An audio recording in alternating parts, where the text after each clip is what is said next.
جب کسی کے یہاں بیٹی پیدا ہوتی ہے آسمان سے فرشتہ آتا ہے، کہتا ہے کہاں ہے تیرا باپ، اور عورت سے کہتا ہے کہاں ہے تیرا گھر والا، اور ماں اور بیٹی کی طرف نظر کے کہتا ہے تو بھی کمزور، تو بھی کمزور، کہاں اس کا باپ، دلاسا دینے کے لیے آیا ہوں، جاؤ اس کے باپ کو بلاؤ اور کہہ دو میں خود نہیں آیا، مجھے میرے اللہ نے بھیجا ہے، اور میرا اللہ کہہ رہا ہے پریشان نہ ہونا بیٹی، تو نے نہیں مانگی بیٹے میں نے تجھے دی ہے، میں سے زحمت نہیں بناؤں گا، رحمت بناؤں گا، آج کے بعد بالکل پریشان نہ ہونا، تیری بچی کی ساری ذمہ داریوں کا ذمہ اللہ نے اٹھا لیا ہے۔ اللہ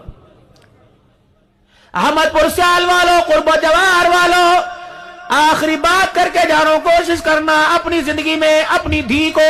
اپنی زمین میں، اپنے مکان میں، اپنے جائیداد میں، اپنے بینک بیلنس میں اتنا حصہ دینا جتنا قرآن نے کہا، زیادہ دینے کی ضرورت نہیں، لیکن اگر میرے عزیزوں میرے پیاروں، اگر بیٹی محروم رہی اور بیٹے حصہ لے گئے، کوشش کرنا تیری جنازے والی چرپائی پہ بیٹی نہ کھڑی ہو کے روئے، اگر تیری جنازے والی چرپائی پہ بیٹی کھڑی ہو کے روئی اور اس کا ایک آنسو نکل کے تیرے کفن کے اندر چھپ گیا، رب اکبر کی قسم ہے، او لوگو دنیا کو مال بچانا آسان ہو جائے گا اور تجھے 1 گھنٹے کے لیے کفن بچانا بھی مشکل ہو جائے گا۔